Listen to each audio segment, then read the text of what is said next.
మా పురుషోత్తమని ఏదో ఒకటి చేసినా నిద్రపోయేటట్లేదులే. చదువుదాం పరిశుద్ధ గ్రంథములో ఒక శ్రేష్టమైన మాట. యెహోషువ గ్రంథం 6వ అధ్యాయం 27వ వాక్యం. యెహోషువ గ్రంథం 6వ అధ్యాయం 27వ వాక్యం.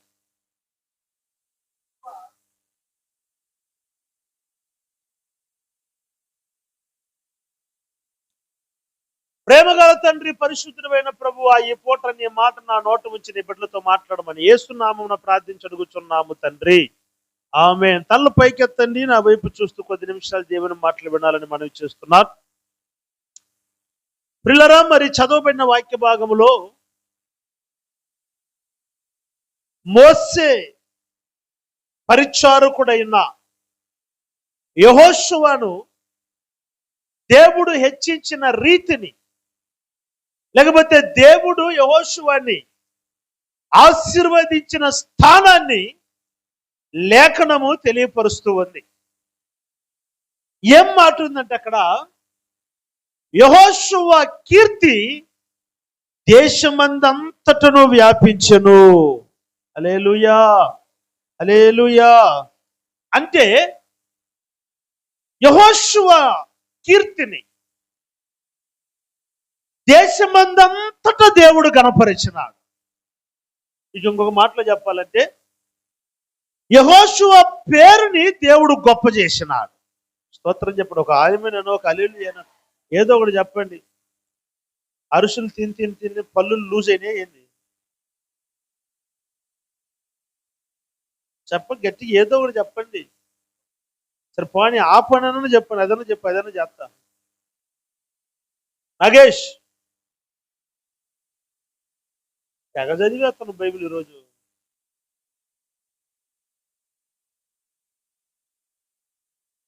జూలి అనుకుంటుంది, ఆయనే నేను బతిమలాడి కాలు గడ్డలు పట్టుకుని నడిపిస్తా, వచ్చే ఎన్న ఏదో ఒకటి అంటాడు, ఆయన మళ్ళీ ఒక 3 నెలలు రాడు. అమ్మా జూలి, అదే కాదు ఏది ఆ టమాటో కాయల మ్యాటర్ ఎత్తిను, అప్పటి నుంచి రాలా, మళ్ళీ ఇప్పుడు వచ్చింది. నేనేం అనలేదు నేను. నాగేష్ ఏమన్నా అన్నాను ఇప్పుడు? ఏమన్నా అన్నాను ఇప్పుడు? నాగేష్ అనలేదు కాదు, ఏం అనలే నేను. కాబట్టి ఏం భయపడద్దు జూలి. యెహోషువ కీర్తిని దేవుడు దేశమందంతటా వ్యాపింపజేసినట్టు అర్థం ఏంటంటే, యెహోషువ పేరుని దేవుడు గొప్ప చేసినాడు. మన దేవుడు ఎవరయ్యాలంటే,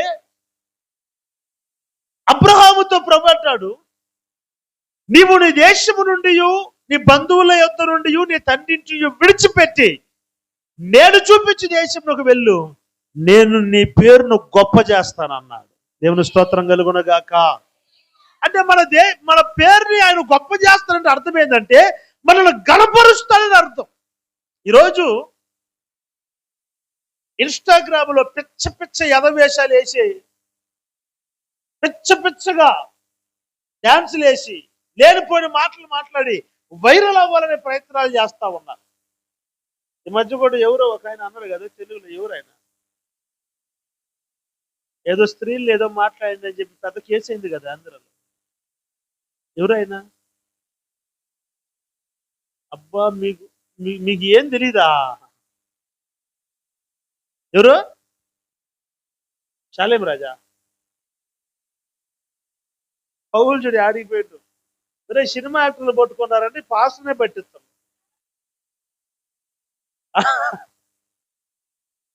ఎవరో చీరలు కట్టుకున్నారండి, అడ్డ తొట్టాలకు వేయొద్దు వస్త్రాలు, అది కరెక్ట్ కాదు.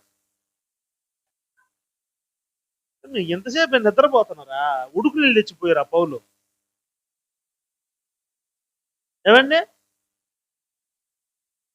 నిజానికి ఆయన్ని భయంకరంగా మాట్లాడుతున్నారు, కానీ ఆయన అన్ని మాట విధానం వేరే తప్పుగా ఉండొచ్చు, కానీ అయితే అన్న విషయం కరెక్టే. అవునా కదండి? ఆయన వాడిన పదం తప్పు, కానీ చెప్పిన విషయం కరెక్ట్. ఎందుకంటే స్త్రీలు అన్న వాళ్ళు పద్ధతిగా ఉండటమే కదా మన యొక్క సాంప్రదాయం అని చెప్పాడు ఆయన.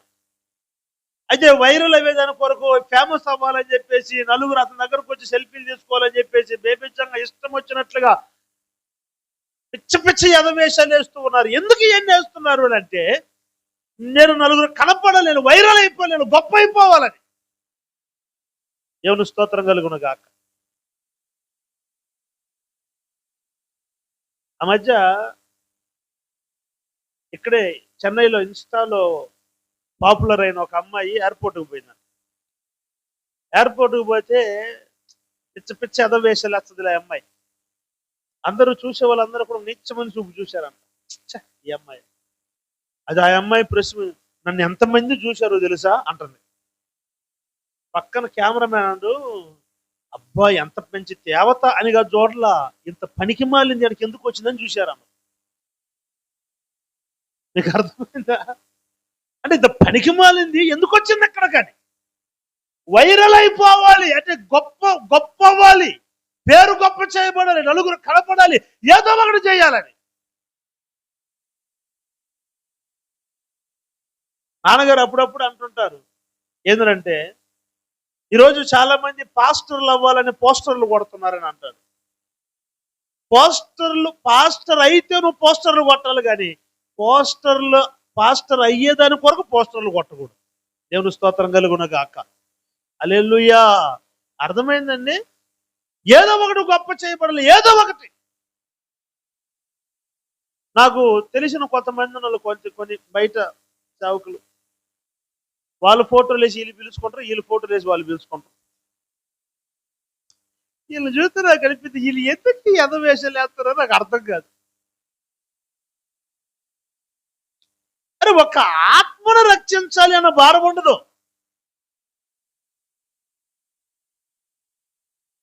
కుటుంబ ప్రార్థనకు ఒక ఫోటో ఒక పాంప్లెట్, అది పెట్టిందే పెట్టి రోజు 30 రోజులు ఏంటంటే 30 రోజులు పెడతా ఉంటుంది. మేము డిలీట్ చేసుకోవాలి పని లేక. అది నేనేంటంటే, మీటింగ్ అనుకో, ఫస్ట్ ఆ పాంప్లెట్ వచ్చినప్పుడు పెట్టేస్తా గ్రూప్ లో, తర్వాత ఆ మీటింగ్ రోజు పెడతాం, మధ్యలో పెట్టను. చూసారా, మధ్యలో పెట్టను. వీళ్ళు రోజు పెడుతున్నారు, అది ఒక పనిగా పెట్టుకుంటుంటారు వీళ్ళు. ఏంటంటే మేము చూడ పలానా పల్లి వాడబడుతున్నాం అని మేము చెప్పాలి. ఇప్పుడు దాని కొరకు వాళ్ళు పడే బాధ, తాపత్రం అబ్బాబ్బా అంతెంత కాదు.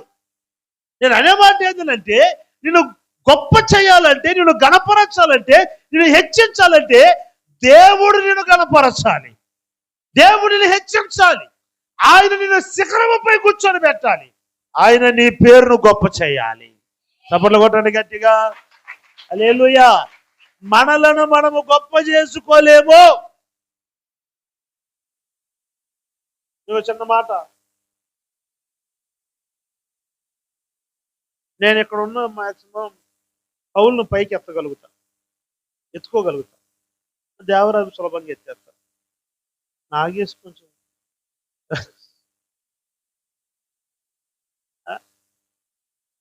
అయితే నన్ను నేను ఎత్తుకోగలుగుతానా? మీరు ఎప్పుడైనా ట్రై చేశారా? ఇంటికి వెళ్ళి ట్రై చేయండి. ఇంటికి వెళ్ళి ఇప్పుడు మనం వాళ్ళని ఎత్తుకుని వీళ్ళని ఎత్తుకుంటాం. ఆ మధ్య ఒక పెళ్ళి అయితే మనోడేమో మొత్తం వచ్చేసి ఎముకలు ఒక 15 కిలోలు, కండు వచ్చి 3/4 కిలో ఉంటుంది మనోడికి. ఆ అమ్మాయి బాగా లావుంటుంది. ఎవడో వాళ్ళ ఫ్రెండ్ ఫోటో పెట్టిండట. ఏంటంటే, పెళ్లి రోజు భార్యని ఎత్తుకొని ఫోటో పెట్టిందంట. ఈ నేను భర్తనని తిరుక్కుంటాడు, ఎత్తుకొని పట్టాలి. వాళ్ళ అమ్మాయి చెప్పే, వద్దురా రాయదా, నేను కూడా పట్టాలి, బ్యానర్ వేయాలి. వద్దురా, కెమెరా సార్ వేరే సార్ వద్దు సార్ అంటే, వాడు ఎత్తున్నాడు ఎండో ఎత్తుకొని వాడి మీద పడింది అతను.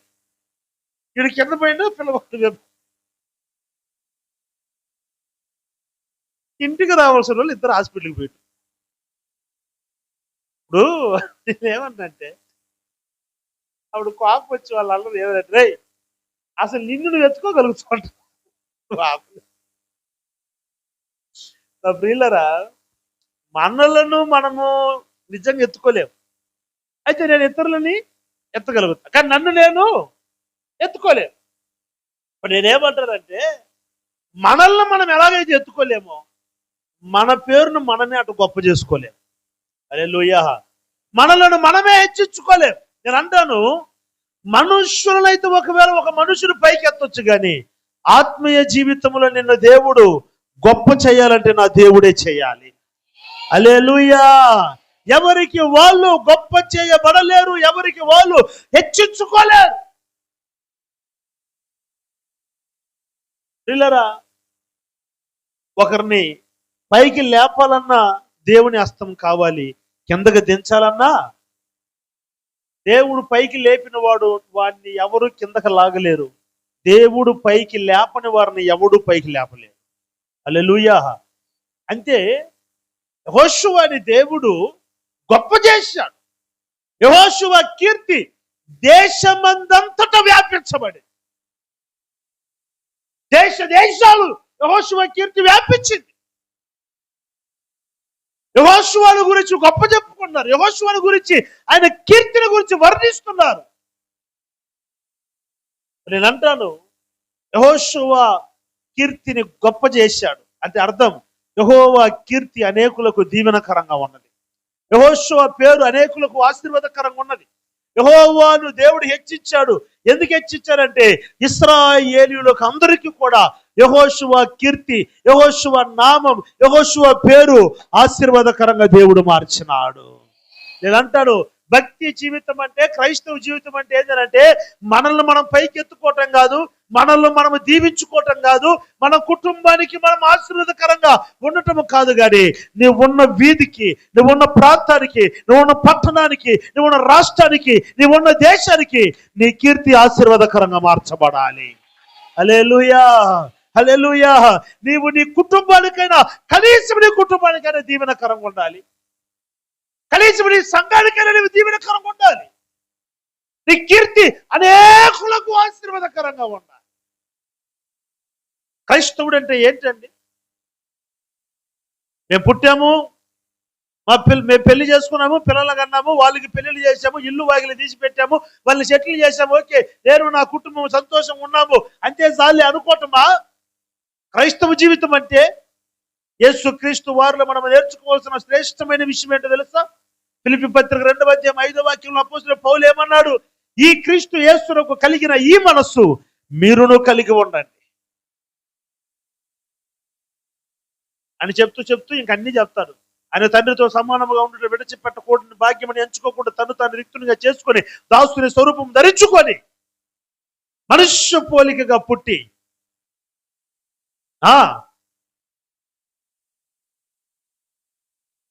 మళ్ళీ పైకి పోయింది.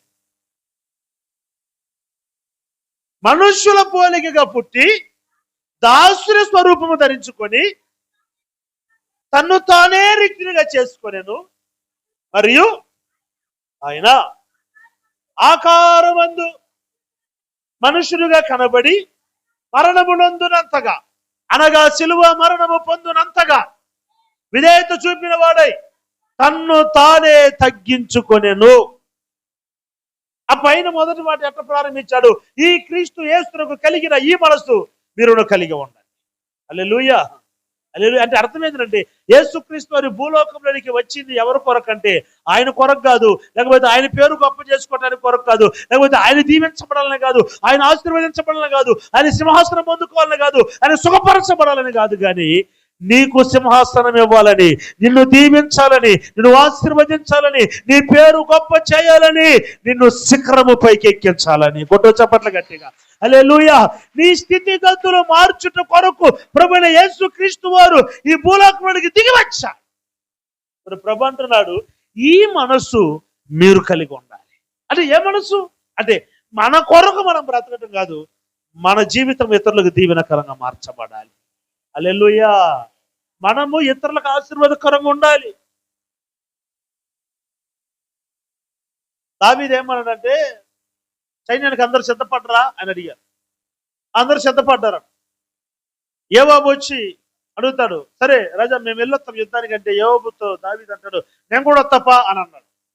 దావీదుతో యోవాబు అంటాడు, అంటే అయ్యా నువ్వు ఇశ్రాయేలీయులలో దీపము లాంటి వాడువు, మేము చచ్చిపోతే పర్లేదు, ఇంకొక సైనికుడు ఉన్నాడు, నువ్వు లేకపోతే దీపమే ఆరిపోయినట్టు చీకట్లో ఉంటారు, కాబట్టి నువ్వు రావద్దు అని అన్నాడు. అంటే అర్థం ఏంటంటే ఇశ్రాయేలీయులు ఈరోజు వెలుగులో ఉన్నారంటే కారణం నీవే. నువ్వు దీపము లాంటి వాడు ఇశ్రాయేలీయులలో. ఇప్పుడు నేను అంటాను, మన జీవితం ఎంతమందికి దీవెనకరంగా ఉంది, మన జీవితం ఎంతమందికి ఆశీర్వాదకరంగా ఉంది.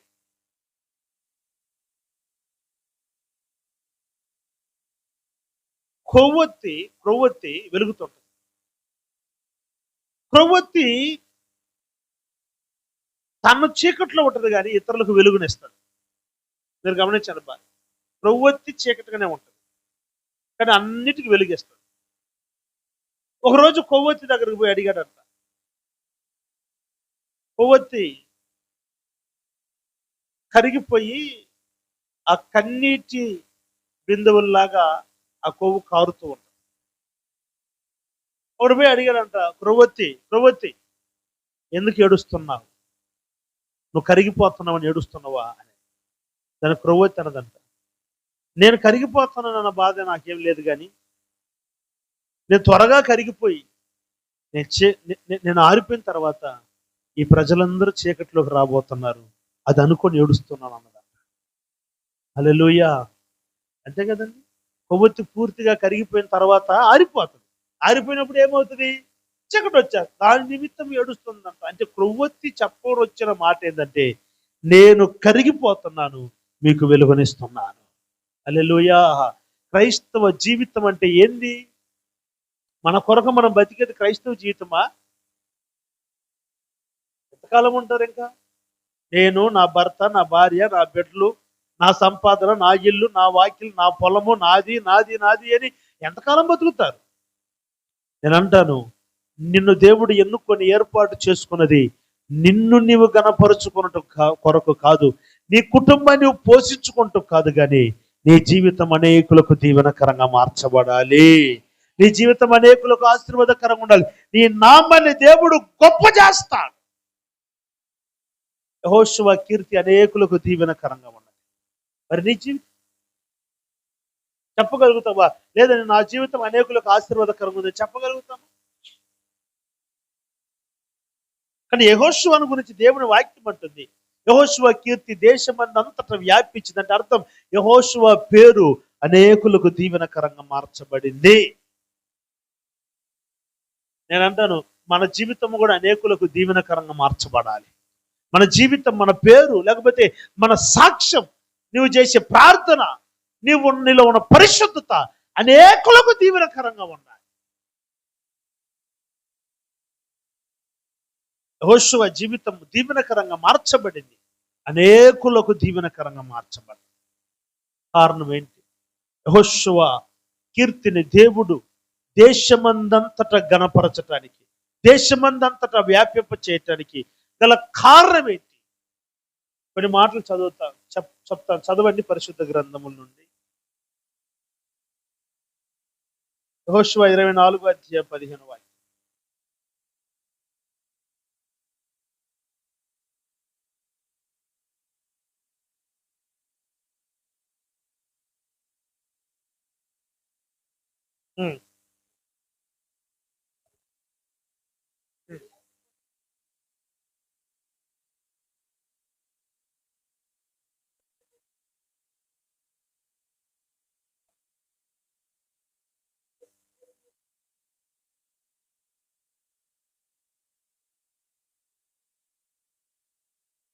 దేవునికి స్తోత్రం కలుగునగాక. హల్లెలూయా.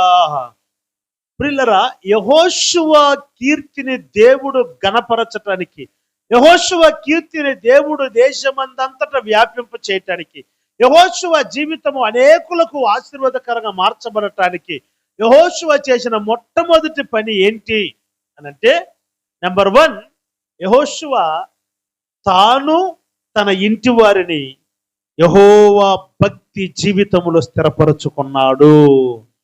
హల్లెలూయా.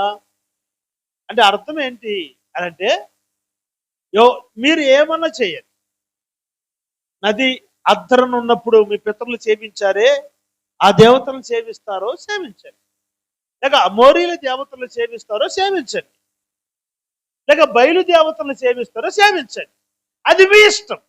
అయితే ఒకటి, నేను నా ఇంటి వారు యెహోవాను మాత్రమే సేవిస్తాం. హల్లెలూయా. మరణమైన జీవమైన ఆయన్నే సేవిస్తాం, కష్టమైన నష్టమైన ఆయన్నే సేవిస్తాం, కన్నీళ్ళైనా పోరాటమైనా ఆయన్నే సేవిస్తాం, నవ్వైనా ఏడుపైనా ఆయన మాత్రమే సేవిస్తాం. ఎట్టి పరిస్థితి అయినా నేను నా ఇంటి వారు యెహోవాను మాత్రమే సేవిస్తాం. ఇప్పుడు మీకు ఒక చిన్న మాట, యెహోషువ మాట్లాడుతున్నాడు. ఏమంటున్నాడు అక్కడ? అక్కడ ఉన్న మాట ఏందమ్మా? నేను నా ఇంటి వారు. సరే, ఇంటి వారు అంటే మనం లెక్క పెట్టుకున్నాం, ఎవరెవరు అనుకున్నాం ఇంటి వారు అంటే? యెహోషువ అన్నాడు ఎవరెవరు మన ఇంటి వాళ్ళు అంటే ఎవరెవరు? రూబేనన్నా, ఓ ఎవరెవరు మీ ఇంటి వాళ్ళు? ఎవరు చెప్పు. అర్థమైందమ్మా. ఎంతమంది నీ సంతానము? ఇదే పార్టీ అమ్మా?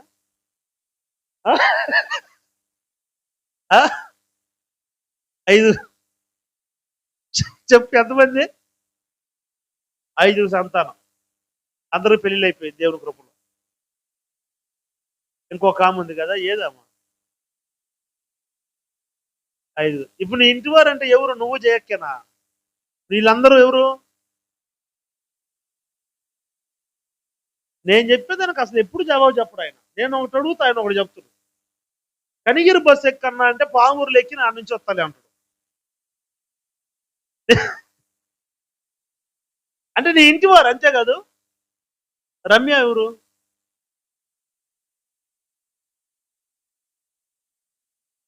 చూసావా? వాళ్ళు నీ ఇంట్లోనే కదా. ఏమండి? రైట్. ఇప్పుడు భార్య, పిల్లలు, వివాహం అయితే అల్లుళ్ళు, లేకపోతే కోడల్లో, మనం సంతానం, వీళ్ళందరూ ఇంటివారు. ఇప్పుడు ఇశ్రాయేల్ అందరి దగ్గర అందరి తిరుగుబాటు చేస్తాను, యెహోషువ పై నిలబడి ఉండి యెహోషువ మాట్లాడుతాను, నేను నా ఇంటి వారు యెహోవాని సేవిస్తాను. ఎవరిని అడిగాడు? వాళ్ళ ఇంట్లో అడగొద్దా? ఇప్పుడు ఒకడే డిసైడ్ చేస్తారా? తప్పరేందండి. ఇప్పుడు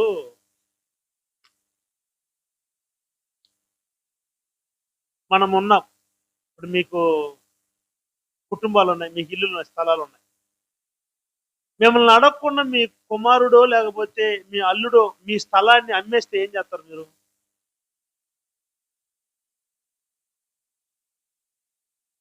ఇంటికి తీసుకొచ్చేసి స్వీట్ బాక్స్ ఇస్తారా? ఏమంటారు? ఎవరిని అడిగిరా అమ్మిను నువ్వు? అసలు నీకే హక్కురా? ఆ కష్టాలు చెప్తాంరా అంటారా లేదా? ఎవరు ఇది 5:42 పెట్టింది అలారం? ఇదే తొందరగా నన్ను అయిపోయినా.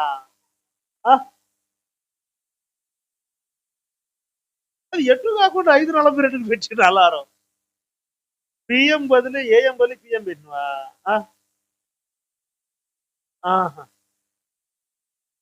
ఇప్పుడు ఎవరిని అడిగి అమ్మారు అంటారా లేదా? ఇప్పుడు యెహోషువ వచ్చాడు, యెహోషువ వాళ్ళ ఇంట్లో ఎవరిని అడగలా. ఇదిగో మేము మీతో పాటు రాము, మీరు ఏమన్నా చేసుకో, మీరు ఏ దేవతలన్నా కొలవండి, ఎవరినన్నా చేయవచ్చాను, ఐ డోంట్ కేర్, అయితే నేను నా ఇంటి వారు యెహోవాను సేవిస్తాను అంటే ఆ మాటకు అంతటికి తమ ఇంటి వారు కట్టుపడ్డారు. దేవుని స్తోత్రం చెప్పండి గట్టిగా. హల్లెలూయా. అంటే తాను మాత్రమే కాదు, తన ఇంటి వారు అందరినీ కూడా భక్తి జీవితంలో స్థిరపరుచుకున్నవాడు యెహోషువ. హల్లెలూయా. ఈరోజు కుటుంబంలో నలుగురు ఉన్నారంటే నలుగురు ఒక దావులో ఉంటున్నారు, ఒక మార్గంలో ఉన్నారు, ఒక్కొక్కరు ఒక్కొక్క మార్గంలో ఉంటున్నారు. ఒక ఐక్యత, ఒక కట్టుబాటు, ఒక ఒక మార్గపు నడక, ఇది చాలా మంది జీవితాలలో కనిపించట్లేదు. ఒక మాట చెప్పనివ్వండి, ఏ కుటుంబాన్ని దేవుడు హెచ్చిస్తాడో తెలుసా? ఏ కుటుంబాన్ని దేవుడు గణపరుస్తాడో తెలుసా? ఏ కుటుంబం అయితే కుటుంబముతో కూడా కలిసి ప్రభుని ఆరాధిస్తున్నారు, ఆ కుటుంబంని దేవుడు హెచ్చిస్తాడు. హల్లెలూయా. ఇప్పుడు యెహోషువ చెప్పొచ్చాడు, మీరేమన్నా చేసుకోండి, మేము మాత్రం యెహోవాను మాత్రం సేవిస్తామని. ఇప్పుడు వాళ్ళు అడగాలి కదా ఇంట్లో, ఎవరిని అడిగి చెప్పావు? నేను చెప్పాం నీ దగ్గర? ఎవరిని అడిగావు అంటారా లేదా?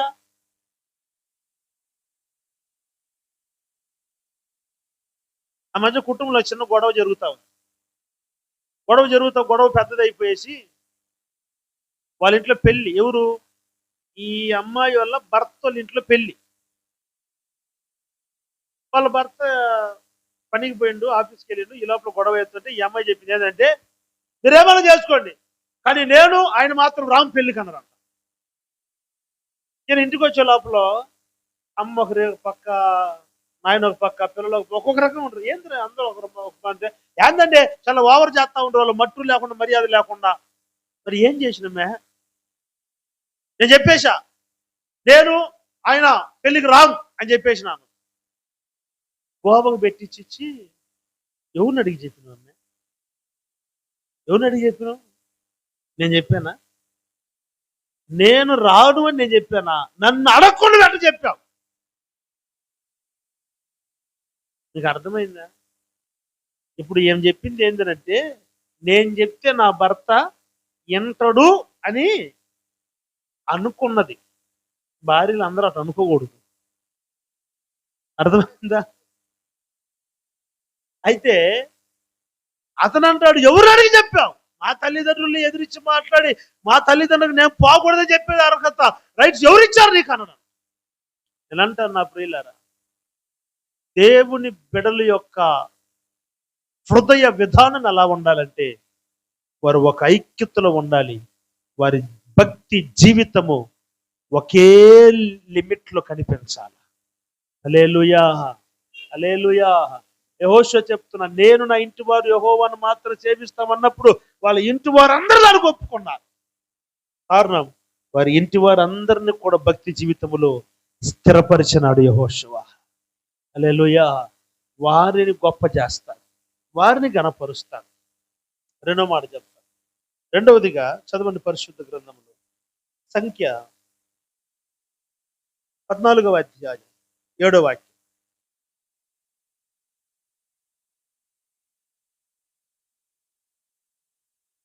ఆ ఆ ఆ ఆ దేశములో మనల్ని చేర్చి తప్పక దాన్ని మనకిచ్చును. అది పాలు తేలు ప్రవహించే దేశం. మెట్టుకు మీరు పొరపాటున యెహోవా మీద తిరగబాటు చేయకుడి, ఆ దేశ ప్రజలకు భయపడకుడి. చాలు, తల పైకెత్తాను ప్రియులరా. యెహోషువ అలాగే ఇశ్రాయేలు అందరూ కూడా 12 గోత్రంలో వచ్చేశారు. కొండ ఉంది, ఆ కొండ ఎక్కి దిగితే కనాను దేశం. తల పైకెత్తి, కొండ ఎక్కి దిగితే కనాను దేశం. ఇప్పుడు మోసే అంటున్నాడు, 12 గోత్రంలో ఉన్న వాళ్ళు పిలిచి, మీరు వెళ్ళి కనాను దేశాన్ని వేగు చూసిరండి అన్నాడు. అంటే ఉండబోతున్నారు అక్కడ, ఇంకా ఆ దేశానికి పోబోతున్నారు. ఆ దేశం ఎట్లా ఉందో, నీళ్ళు ఎట్లున్నాయి, వాతావరణం ఎట్లున్నాయి, ఇల్లులన్నీ ఎట్లున్నాయి చూసిరండి అని చెప్పి పంపించారు. ఇప్పుడు మనం కూడా చేస్తాం కదండి. ఇప్పుడు ఒక బాడికి ఇంటికి పోతున్నాం అనుకోండి, ముందు పోయి మనం పోయి చూస్తాం. మనం పోయి చూస్తే నీళ్ళు వస్తున్నాయా, ట్యాప్ ఉందా, ఆ ఫ్రిడ్జ్ ఆడబెట్టుకుందాం, టీవీ ఆడబెట్టుకుందాం, బెడ్ మంచం ఆడేసుకుని వీటన్నిటికి స్థలం ఉందా, ఓకేనా అని అంటేనే అక్కడికి వెళ్తాం బాడికి. లేకపోతే వెళ్ళం. చూడకుండా ఎవరు వెళ్ళరు ఇంటికి. అదే రకంగా ఒక సొంతగా పర్మనెంట్ గా దేశంలో ఉండబోతున్నారంటే ఆ దేశం ఎలాంటి దేశమో, ఆ దేశం చెట్లు ఎలా ఉన్నాయి, నీళ్లు ఎట్లా ఉన్నాయి, వాతావరణం ఎలా ఉంది చూస్తామా లేదా? అట్లా చూడండి, వేగు చూసారండి అని చెప్పి యెహోషువ, క్షమించండి, మోసే 12 గోత్రముల వారిని పంపించారు. 12 గోత్రములో ఉన్న వాళ్ళల్లో 10 గోత్రికులు మాత్రమే తిరిగి వచ్చేయమంటారంటే, మోసేను బేబెచ్చంగా తిడుతున్నారు. ఏ మోసే ఇట్లా పని చేశావు, మమ్మల్ని చంపాలని ఇక్కడికి తీసుకొచ్చావు. అరే ఏం జరిగిందిరా? ఏ నోరు తెరవకు, మాట్లాడు బాగా. అసలు ఏం జరిగిందిరా? ఏం దేశం అది? ఆ దేశంలో ఉన్న వాళ్ళందరూ ఉన్నత దేవులు. ఉన్నత దేవులు అంటే, ఉన్నత దేవులు అంటే అర్థం ఏంటంటే మంచి ఎత్తు అయిన వాళ్ళు. 10 అడుగులు ఉంటారు వాళ్ళు ఎత్తు. ఎన్ని అడుగులు? 10 అడుగులు. నేను 5.5 నేను హైట్. 10 అంటే చూసుకో, ఈ బ్యానర్ కంటే ఎక్కువ. ఇదంతా 8 కదా, ఎంత వేసి 8 ఇది. 8 చూసి ఇంకా 10 ఇంకో 2 అడుగులు అంత ఎత్తుంటారు. తెలుసండి మీకు, ఒక్కొక్క దేశంలో ఒక్కొక్క రకంగా ఉంటారు మనుషులు, తెలుసా? కెనడాకు పోతే ఇంక అందరూ బూడిదలో కొరిలానోళ్ళలాగా ఉంటారు.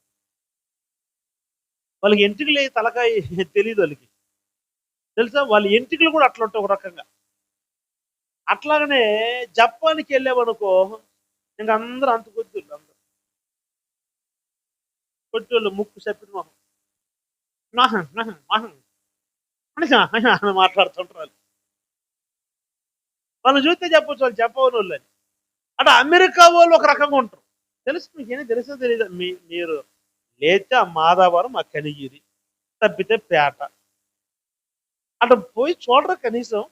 మనుషులు ఎట్లున్నారు మనుషులు, ఒక్కొక్క దేశానికి ఒక్కొక్క రకంగా ఉంటారు జనాలు. అమెరికా వాళ్ళు ఒక రకంగా ఉంటారు, ఇట్లా ఒక్కొక్కరు ఒక్కొక్క రకంగా ఉంటారు. చైనా వాళ్ళు ఒక రకంగా ఉంటారు. అట్లా కనానీయులలో ఉన్న ఒక ప్రత్యేకత ఏంటంటే ఎత్తు 10 అడుగులు ఉంటారు. మామూలునే 10 అడుగులు ఉంటారు. మంచి హైట్, మంచి వెయిట్.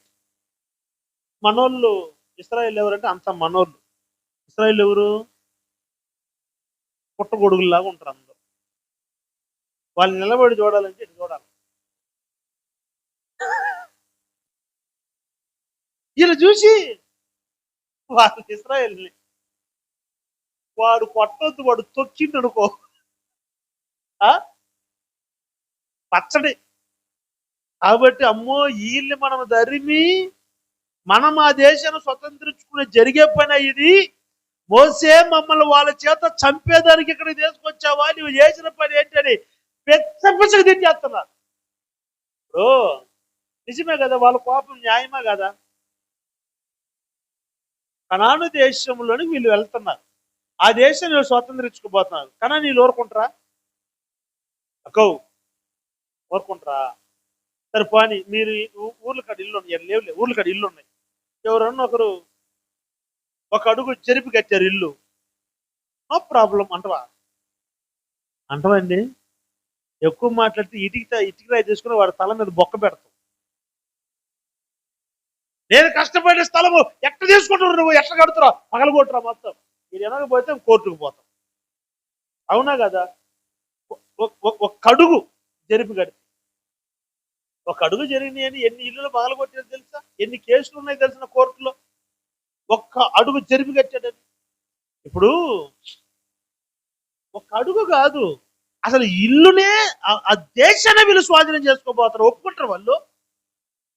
10 గోత్రంలో ఉన్న వాళ్ళ యొక్క బాధ ఇప్పుడు ఏంటంటే, మనము ఆ దేశాన్ని ఎలా స్వతంత్రించుకుంటాం? వాళ్ళు ఉన్నారు కదా, మేము పాలు తేలి ప్రవహించే దేశం అంటే అక్కడ ఎవరు ఉండరేమో, మాకిస్తారేమో ఆ దేశం అని మేము అనుకుంటే, ఇక్కడ పరిస్థితి వేరుగుంది. వచ్చిన వాళ్ళు, ఉన్న వాళ్ళందరూ కూడా కనానీయులు, ఉన్నత దేవులు, ఎత్తు వాళ్ళు, మంచి బలము కలిగిన వాళ్ళు. వాళ్ళని తరిమి మేము ఆ దేశాన్ని స్వతంత్రించుకోవటం జరిగే పైన ఇది నిజమేనా? ఇది అవుతుందా? ఈ పరిస్థితులన్నీ చూసి 10 గోత్రంలో ఉన్న వాళ్ళు బేపిచ్చంగా జరుగుతున్నారు. మోసే మా జోలికి రావద్దు మోసే, ఇక మాట్లాడొద్దు మోసే, వాళ్ళు చంపాలని తీసుకొచ్చారు మోసే, వద్దు మోసే, నువ్వు మాట్లాడొద్దు మోసే అన్నారు. కానీ యెహోషువ కాలేబు మాత్రం అంటారు, యెహోవా మనకిస్తానని వాగ్దానం చేసిన దేశం మంచి దేశం. హల్లెలూయా.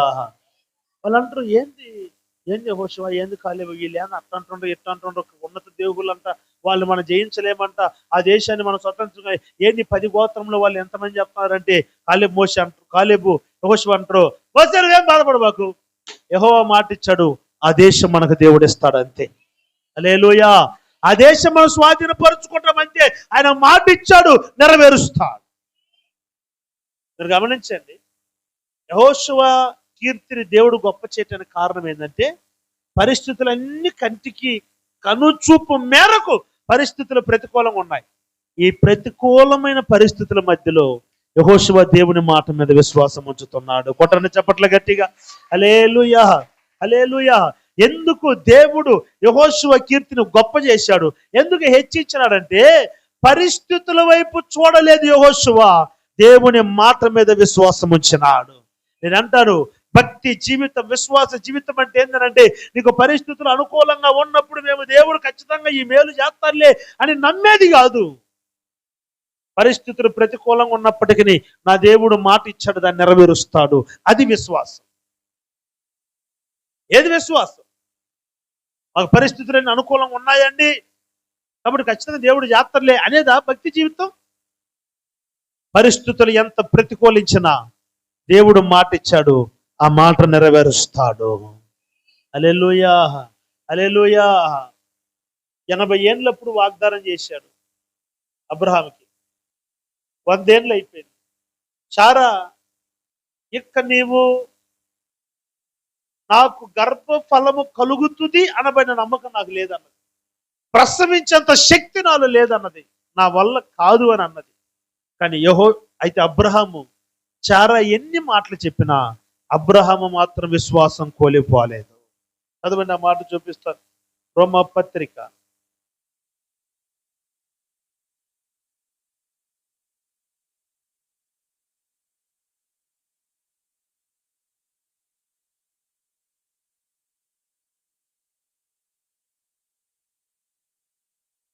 4వ అధ్యాయం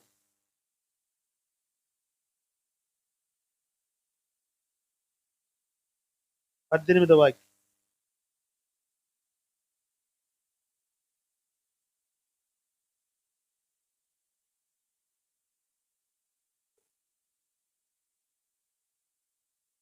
నిరీక్షణకు ఆధారము లేనప్పుడు అబ్రహాము నిరీక్షించి నమ్మెను.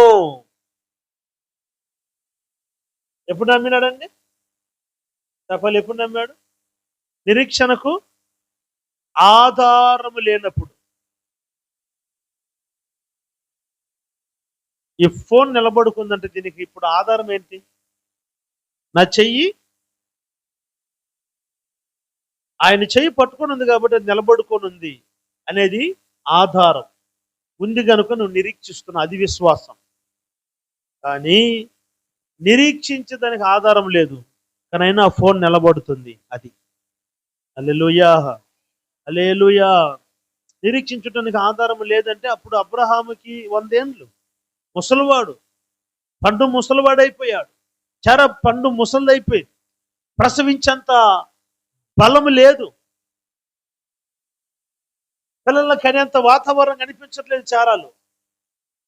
అయితే నిరీక్షించడానికి ఆధారమే లేనప్పుడు అబ్రహాము దాన్ని నిరీక్షించి నమ్మినాడు. హల్లెలూయా. అది మాత్రమే కాదు, కింద చదవండి. మరియు అతడు విశ్వాసమునందు బలహీనుడు కాక రమారమి 100 ఏళ్ల వయసు గలవాడై ఉండి అప్పటికి తన శరీరము మృతతుల్యమైనట్టును శార గర్భమును మృతతుల్యమైనట్టును ఆలోచించిన గాని అవిశ్వాసము వలన దేవుని వాగ్దానమును సందేహింపక దేవుని మహిమపరిచి ఆయన వాగ్దానము చేసిన దాన్ని నెరవేర్చుటకు సమర్థులని రూఢిగా విశ్వసించి విశ్వాసము వలన బలము పొందినాడు. చప్పట్లు కొట్టండి గట్టిగా. హల్లెలూయా. ఇప్పుడు నేను చెప్పే మాట ఏంటంటే, మీ కంటికి కనిపించే పరిస్థితులు నమ్మొద్దు, దేవుడు చెప్పే మాట నువ్వు నమ్మాలి. యెహోషువ కీర్తిని దేవుడు గొప్ప చేయటానికి కారణం దేవుని మీద అంత నమ్మకం యెహోషువకి. అరే, మంచి దేశం కాదురా, ఆ దేశంలో ఉన్న వాళ్ళు ఉన్నత దేవుళ్ళు రా, కనానీయులు మనల్ని నలిపి చంపేస్తారా, ఆ దేశం మనకి ఎక్కడ దొరుకుతుందిరా అంటే యెహోషువ అంటాడు, అది మంచి దేశం, ఆ దేశము దేవుడు మనకిస్తాడు. హల్లెలూయా. నా ప్రియులరా, యెహోషువ కీర్తిని దేవుడు వ్యాపింప చేయటానికి 2వ కారణం దేవుని మాట మీద నమ్మకం. ఆమేన్. 3వ మాట చూపిస్తాను, చదవండి పరిశుద్ధ గ్రంథములో సంఖ్య 26:65. సంఖ్యాకాండము 26:65.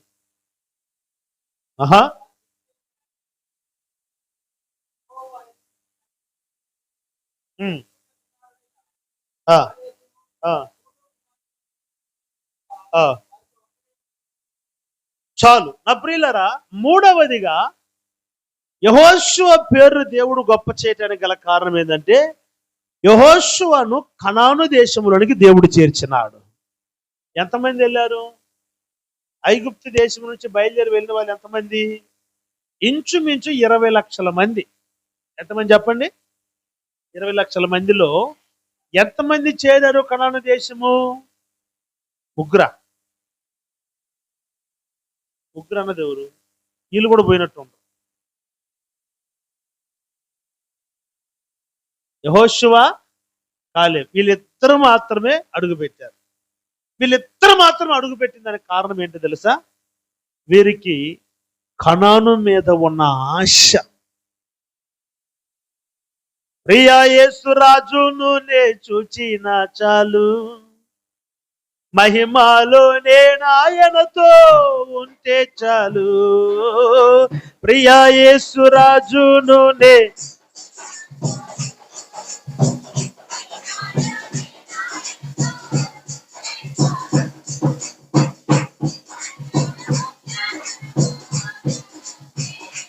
సారీ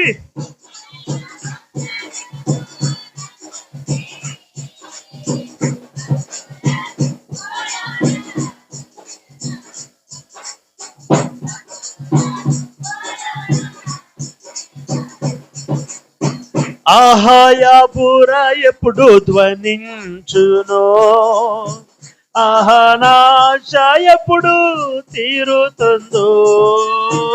ఆహాయా బూర ఎప్పుడు ధ్వనించునో, ఆహానాశ ఎప్పుడు తీరుతుందో. తండ్రి నా కన్నీటిని తుడచూనెప్పుడో, తండ్రి నా కన్నీటిని తుడచూడెప్పుడో. ఆశతో వేచియుండే నా హృదయం, ఆశతో వేచియుండే నా హృదయం. ప్రియా యేసు రాజును లే చూచిన చాలు, మహిమలో నేనాయనతో ఉంటే చాలు. ప్రియా యేసు రాజును లే చూచిన చాలు, మహిమలో నేనాయనతో ఉంటే చాలు. ఆమేన్. ఆహాయా బూరా ఎప్పుడు ధ్వనించునో, ఆహనాశ ఎప్పుడు. ఏంది ఆశ? ఏంది ఆశ? ఏంది మోషన్నా, నీ ఆశ ఏం చెప్పు. ఏముందన్నా? ఏందక్క చెప్పలేదక్క? భర్తల ఆశలు ఏదో భార్యలు తెలుసుకోవద్దా? దేవునికి స్తోత్రం కలుగును గాక. మన ఆశ ఏంటి? బూరలు ఎప్పుడు ఓదబాడుతాయో, ఎప్పుడు ఆయన రాజ్యంలో ప్రవేశిస్తామో అది ఉండాల. పరలోకం తాయి వీడు, அதை தேடி நீ ஓடு. பரலோகம் தாய் வீடு, அதை தேடி நீ ஓடு. ஒருவரும் அழிந்து போகாமலே, ஒருவரும் அழிந்து போகாமலே, தாயகம் பெற வேண்டும் தப்பாமலே. ஓஹோ, தாயகம் பெற வேண்டும் தப்பாமலே. எனக்கென்று எதுவும் இல்லை, இப்பூமி சொந்தமில்லை. எனக்கென்று எதுவும் இல்லை, இப்பூமி சொந்தமில்லை. அல்லேலூயா. పరలోకం తాయి వీడు, அதை தேடி. ప్రశాంతి చెప్పు, దానికి అర్థమైందో? నాకు తెలియదు స్వామి, నన్ను వదిలిపెట్టట్టుంది. పరలోకం తల్లిళ్ళు, దానిని ఆశించు నువ్వు పరిగెత్తు. అది అమ్మా నీకమ్మా చెప్పింది. కష్టపడి ట్రాన్స్లేషన్ చేస్తే ఆయన గోర్లు గుచ్చుకుంటా ఉంది. పరలోకం తల్లిళ్ళు, దాని మెత్తుకుడు నువ్వు పరిగెత్తు. అది ఏ ఇంటికి పరిగెత్తుతాం మనము? పెళ్ళైన వాళ్ళు చెప్పండి. రమ్య నువ్వు చెప్పి ఏ ఇంటికి పరిగెత్తుతావు? ఏ ఇంటికి పరిగెత్తాలని, ఏ ఇంటికి పరిగెత్తావు అది చెప్పు. నేను చెప్పినా, క్లియర్గా చెప్పాను, ఓపెన్గా అన్ని చెప్పియండి. చెడ్డోని చేయండి. అత్తగారింటిగా అమ్మగారింటిగా చెప్పండి. ఏందమ్మా ఇది? అనుషది కిరణ్ నాకు అసలు ఏమీ అర్థం కావట్లేదు వీళ్ళు వ్యవహారాలు. అనుష వాళ్ళ ఇంటికి పోవాలని ఆమె ఆశపడదు ఎక్కువ, కిరణ్ ఆశపడతాడు. ఇదేంది అసలు ఏమి అర్థం కాలేదు నాకు. ఏంటంటే మా మామ పోయి నాటుకోడు అంట. దేవునికి స్తోత్రం కలుగును గాక. చెప్ప చెప్పండి. ఏ ఇంటికి వెళ్తారండి స్త్రీలు? తల్లింటిగా, అత్తగారింటిగా? అదే ఆ మాట. తల్లిళ్ళు అది. దానిని వెతుక్కుంటూ నువ్వు పరిగెత్తాలి. అది మన ఇల్లేది చెప్పాలి. మన ఇల్లేదంటే తల్లిళ్ళండి అది. దేవుని వాక్యం ఏంటంటే అబ్రహాం అంటాడు, దేవుడు దేనికి శిల్పి నిర్మాణకుడు అయి ఉన్నాడు, ఆ పునాదులు కలిగిన పట్టణం కొరకు అబ్రహాము వేచి ఉన్నాడు. అబ్రహాం నీకు మంచి హెబ్రోన్ ఇచ్చాడు కదా దేవుడు, మంచి మంచి దేశాలు ఇచ్చాడు, మంచి మంచి పొలాలు ఇచ్చి ఎన్ని అవద్దా నో ఎన్నొద్దు, మరి ఏం కావాలి? పునాదులు కలిగిన ఆ పట్టణము కావాలి. హల్లెలూయా. ఆ దేశము కావాలి. ఈరోజు మనుషులు ఎట్లా తయారైపోయారంటే, భక్తులు ఎలా తయారైపోయారంటే, ఏడేం పని చేసుకుందాం, ఏడేం కూర్చుకుందాం, ఏడేం దాచుకుందాం, ఏది కొనుక్కుందాం, ఏది దాచుకుందాం, ఏది కూర్చుకుందాం, ఏది సమకూర్చుకుందాం. ఇది చిల్లి గవ్వ తీసుకొని పోలేం మనం. ఎట్లా చెప్పండి? ఏది మన స్వాస్థ్యం? ఏది మన అసలైన దేశం? ఏది చెప్పాలా? సరేలన్నా మీరు అద్దాలు వేశారు, మీరు నిద్రపోతున్నా లేకపోతే కళ్ళు చేసుకుని నాకు అర్థం కావట్లేదు. ఎందుకంటే ఈ లైట్లు క్లారిటీ తగులుతుంది, రిఫ్లెక్ట్ అవుతా ఉంది. ఎట్లుండరా? ఏది మన ఊరు? ఏది చెప్పు, అది చెప్పు. జలపాలమా? ఏది? పరలోక రాజ్యం. చేరుదు పరలోక దేశము, చేరుదు పరలోక దేశము, నాదు గానము ఇదియే, ఇదియే నాదు గానము. కనిగిరి పాటలు కదా ఇవన్నీ, కనిగిరి పాటలు కదా ఇది. నిజంగా ఏమనుకోబాకండి, సిగ్గుంటే నోరు మూసుకొని ఉంటారు నాతో కలిసి పాడకుండా. ఆ కనిగిరి కన్నా ఒక మర్యాద ఉండొద్దా? పాడు. పరవాసిని నే జగమున ప్రభువా, పరవాసిని నే నడచుచున్నాను, నా గురి నీవేనా, నా గురి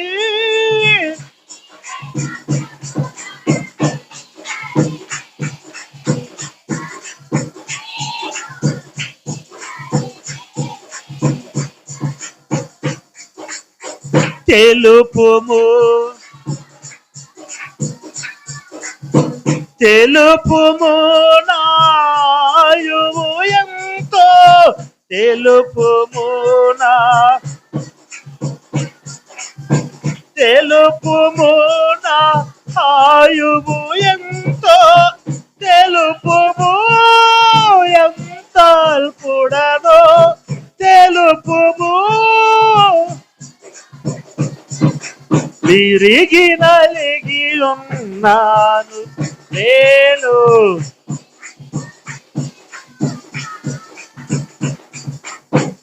లోకమంతా నాదని ఎంచి, బంధుమిత్రులే ప్రియులను కొంటి, లోకమంతా నాదని ఎంచి, బంధుమిత్రులే ప్రియులను కొంటి, అంతయు మోసమేగా, అంతయు మోసమేగా, వ్యర్థము సర్వము ఇలలో, ఇలలో వ్యర్థము సర్వము ఇలలో. హల్లెలూయా. లోకమంతా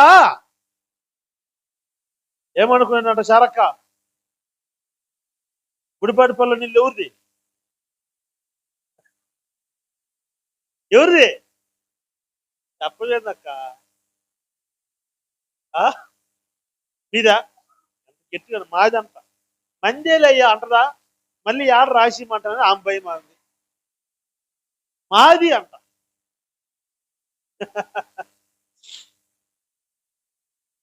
ఏది మన ఇల్లు, ఏది మన దేశం, దేని మీద మన గురి, ఏది మన గమ్యం,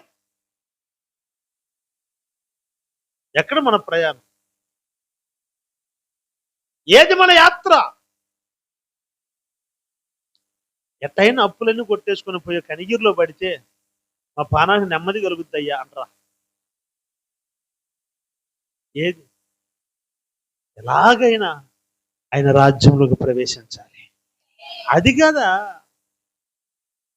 కదండి మన గమ్యం. దాని మీద కదా పెట్టాలి గురి. ఈ శ్రమలు, పోరాటాలు, కష్టాలు, బాధలు, అనిపించుకున్న మాటలు, నిందలు, అవమానాలు ఎందుకు ఇవన్నీ పడాల్సిన అవసరం ఏమి అంటే, వీటన్నిటి ఈ శ్రమలన్నీ మమ్మల్ని వేధిస్తున్నాయి, కానీ అయినా ఈ శ్రమల మధ్యలో మాకున్న గురి ఒకటి ఉంది, ఆ గమ్యస్థానం మనకు చేరాలి. అదే కదా పౌలు అంటాడు, ఈరోజు శ్రమ పడుతున్నాం, బాధపడు, అందరూ ఎందుకు రా ఈ శ్రమలు, సేవకు రాకపోతే బాగుండేది కదరా, చల్లగా ఈ పనులు ఏదో చల్లగా ఏసీ కింద కూర్చొని పనులు చేసుకుంటూ బతుకున్నట్టు కదా, ఎందుకురా ఈ పోరాటాలు, ఈ శ్రమలు అంటే. ఈ శ్రమలలో ఎట్లా మీరు ఉన్నారు, ఎందుకు బతకలేకపోతున్నా, ఏం చేద్దాం మరి, మా గమ్యం అది కదా. పౌలు అదే అంట, మేము పొందబోయే మహిమ ఎదుట ఈనాటి శ్రమలు ఒక శ్రమలుగా ఎంచబడట్లేదు. ఎందుకనంటే గమ్యం అది అసలైన గమ్యం. యెహోషువ నామం దేవుడు గొప్ప చేయటానికి గల కారణం, యెహోషువ దృష్టి పరమ కనాను. హల్లెలూయా. పరమ కనాను అంటే అర్థం పరలోక రాజ్యం. ఆయన రాజ్యములో మనం ప్రవేశించాలి. సియోను పాటలు, పచ్చి అబద్ధం కదా అది. సంతోషంగా పాడుతున్నామా ఆ పాట? సియోను పాటలు సంతోషం. ఆ చెయ్యి కూడా దురుసుకోరు, కడుకోరు, ప్రైజ్లాడన్నా సిగ్గుందారా వాడికి? దారిద్రం. ఎట పాడాలి ఆ పాట? సంతోషముగానే ఎట పాడాలి? సియోను పాటలు సంతోషముగా పాడుచు సియోను వెళ్ళుదాం, పాడుచు సియోను ఐగుప్తును విడచినట్టి మీరు అరణ్యవాసులే ఇదరలో, ఐగుప్తును విడచినట్టి మీరు అరణ్యవాసులే, నిత్య నివాసములేదిలలోన నేత్రాలు కానంపై నిల్పుడి, నిత్య నివాసములేదిలలోన నేత్రాలు కానంపై నిల్పుడి. సియోను పాటలు పాడుచు సియోను వెళ్ళుదము, పాడుచు సియోను వెళ్ళుదము. హల్లెలూయా. ఐగుప్తును విడచిన మీరు అరణ్యవాసులేగా ఈ ధరలో, నిత్య నివాసము లేదిలలోన మీ నేత్రాలు కానానుపై. అది ఎందుకు యెహోషువను దేవుడు గణపరిచాడు? ఎందుకు యెహోషువను దేవుడు గొప్ప చేశాడు? యెహోషువ దృష్టి పరమ కనాను మీద ఉన్నది. హల్లెలూయా. నా ప్రేమైన దేవుని బిడ్డలారా, నీ జీవితంలో నీ కుటుంబాన్ని దేవుడు గొప్ప చేయాలి, నీ పేరును దేవుడు గొప్ప చేయాలి, అనేకులకు నీ జీవితం ఆశీర్వాదకరంగా దేవుడు మార్చాలి. నిన్ను బట్టి అనేకులు ఆశీర్వదించబడాలి. యెహోషువను బట్టి అనేకులు ఆశీర్వదించబడాలి. యెహోషువ కీర్తి అనేకులకు దీవెనకరంగా మార్చబడాలి. ఏంటి కారణం? యెహోషువ తన ఇంటిని, తన కుటుంబాన్ని దేవుని భక్తి జీవితం నిలబెట్టుకున్నవాడు. రెండవది, పరిస్థితులు ఏమైనప్పటికీ, ఎవరు ఏమన్నప్పటికీ దేవుని మాట మీద నమ్మిక వచ్చిన వాడు. మూడు, యెహోషువ తన దృష్టిని పరమ కనాను మీద నిలిచిన వాడు. ఆయన దృష్టి పరమ కనాను మీద నిలిపాడు గనక కనాను దేశాన్ని యెహోషువకు దేవుడు ఇచ్చాడు. ఈ దినము కుటుంబాన్ని, భక్తి జీవితంలో స్థిరపరచుకుంటున్నావా? దేవుని మాట మీద నిరీక్షణ ఉంచుతున్నావా? నీ దృష్టి పరమ కనాను మీద పెడుతున్నావా? ఈ మూడు అనుభవాలు నీలో ఉంటే నా దేవుడు నిత్యంగా యెహోషువ కీర్తిని వ్యాపింపజేసిన దేవుడు నిత్యంగా నిన్ను కూడా గొప్ప చేస్తాడు. అట్టి కృప దేవుడు మనందరికి అనుగ్రహించును గాక.